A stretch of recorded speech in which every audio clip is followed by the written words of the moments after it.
Bismillahirrahmanirrahim. Assalamualaikum warahmatullahi wabarakatuh. Apa kabar hari ini? Semoga kita semua tetap diberi kesehatan, tetap berada di dalam lindungan Allah Subhanahu wa Ta'ala, dan tentunya kita harus tetap bersyukur, tetap mensyukuri atas apa yang telah diberikan kepada kita, atas apa nikmat yang dikaruniakan kepada kita. Salah satunya kita bisa bertemu dalam pembelajaran kali ini. Baik, untuk pembelajaran kali ini yaitu mengenai unsur intrinsik dan kebahasaan pada novel. Untuk lebih jelasnya, Ibu akan bahas pada slide selanjutnya.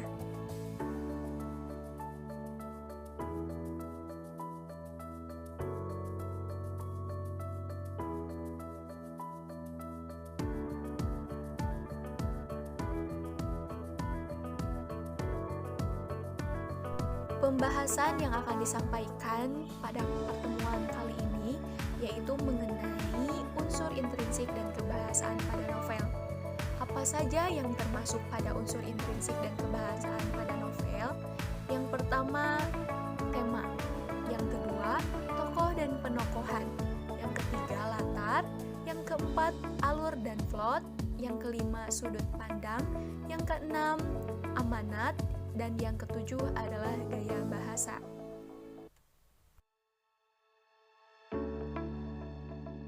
Yang pertama, tema. Apa yang dimaksud dengan tema?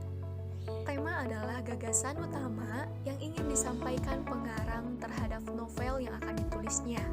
Tema ini biasa dikatakan juga sebagai nyawanya sebuah novel. Kenapa, Bu, disebut dengan nyawanya sebuah novel? Karena tema akan menentukan latar belakang cerita yang kita akan sampaikan. Latar belakang cerita yang akan menentukan isi dari novel yang akan kita tulis.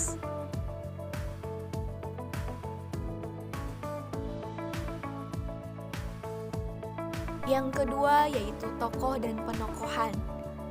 Kedua istilah ini mempunyai perbedaan satu sama lain. Yang pertama yaitu tokoh. Tokoh adalah pelaku dalam sebuah cerita novel, sedangkan penokohan merupakan watak atau karakter tokoh yang terdapat pada cerita novel. Jadi kita mengetahui perbedaan di antara tokoh dan penokohan. Yang jelas-jelas itu berbeda ya. Untuk selanjutnya, tokoh terbagi menjadi dua, yaitu tokoh utama dan tokoh tambahan. Tokoh utama merupakan tokoh yang berinteraksi secara langsung dan terlibat ke dalam konflik sebuah cerita novel. Dan yang kedua adalah tokoh tambahan, merupakan tokoh yang hanya diungkapkan dalam novel tanpa adanya interaksi yang dilakukan dan tidak terlibat langsung ke dalam sebuah konflik dalam cerita novel.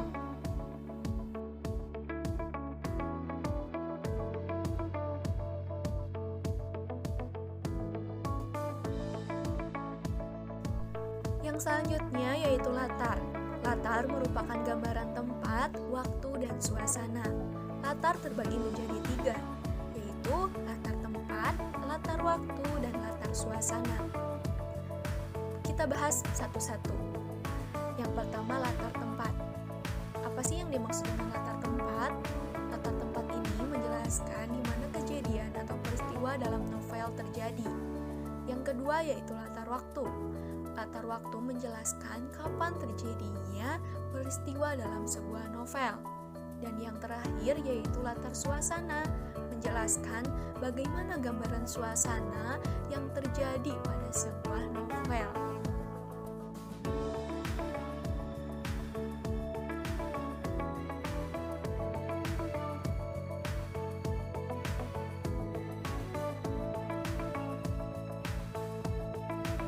Yang keenam yaitu alur. Yang dimaksud dengan alur adalah rangkaian kronologis peristiwa dalam sebuah cerita novel. Alur ini dibedakan menjadi tiga, yaitu alur maju, alur mundur, dan alur campuran. Baik, kita bahas satu persatu. Yang pertama, alur maju adalah novel dengan peristiwa yang disajikan secara kronologis atau sesuai dengan urutan waktu, yaitu dari awal ke akhir cerita. Yang kedua, yaitu alur mundur, adalah novel dengan peristiwa yang dimulai dari akhir ke awal cerita. Alur mundur ini biasa juga dikatakan sebagai kilas balik sebuah cerita. Yang ketiga, yaitu alur campuran, adalah alur dengan gabungan dari alur maju dan alur mundur. Jadi peristiwa pada alur gabungan ini melompat-lompat. Misalnya, mengisahkan masa lalu dengan masa kini. Yang selanjutnya yaitu apa yang dimaksud dengan plot? Plot ini merupakan gambaran peristiwa yang mengandung hubungan sebab akibat atau bisa kita tahu dengan datangnya sebuah konflik atau permasalahan.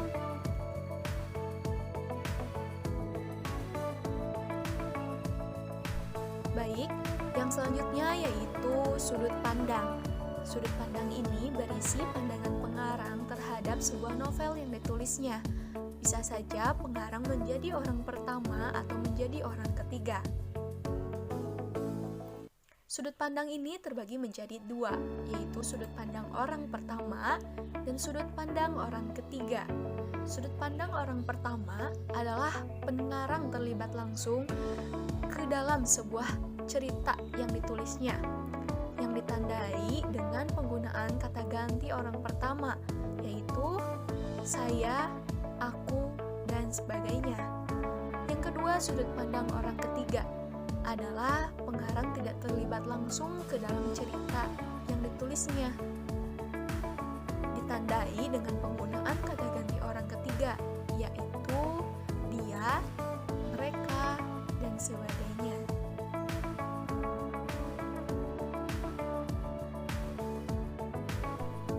Selanjutnya yaitu amanat. Yang dimaksud dengan amanat adalah pesan moral yang ingin disampaikan oleh penulis kepada pembacanya melalui isi novel yang diceritakan. Amanat ini bisa disampaikan secara tersurat atau tersirat. Dikatakan tersurat, yaitu penulis menerangkan langsung. Penulis menuliskan langsung apa pesan yang disampaikan kepada pembaca. Tetapi jika tersirat, penulis menyampaikannya secara tidak terang-terangan. Jadi kita sebagai pembaca harus memaknai pesan apa yang disampaikan penulis dalam novel yang kita baca tersebut. Yang terakhir yaitu gaya bahasa. Gaya bahasa merupakan pemakaian ragam bahasa yang berfungsi untuk memberikan kesan yang lebih menarik kepada pembacanya dengan menggunakan majas. Seperti yang kita sudah ketahui, majas itu terdiri dari beberapa majas. Salah satunya majas perbandingan, ada juga majas pertentangan. Nah, majas perbandingan ini terbagi lagi ke dalam beberapa majas, salah satunya yaitu majas personifikasi, majas alegori, dan majas hiperbola.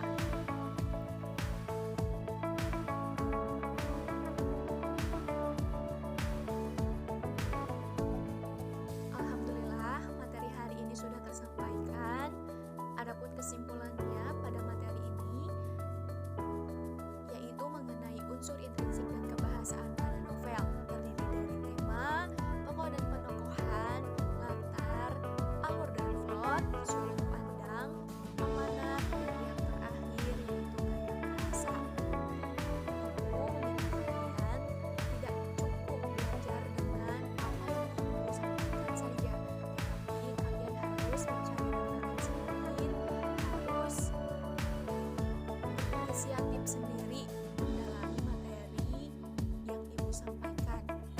Tidak cukup dengan materi yang ibu sampaikan saja. Tentunya kalian harus lebih belajar, lebih mendalami pembahasan yang dibahas.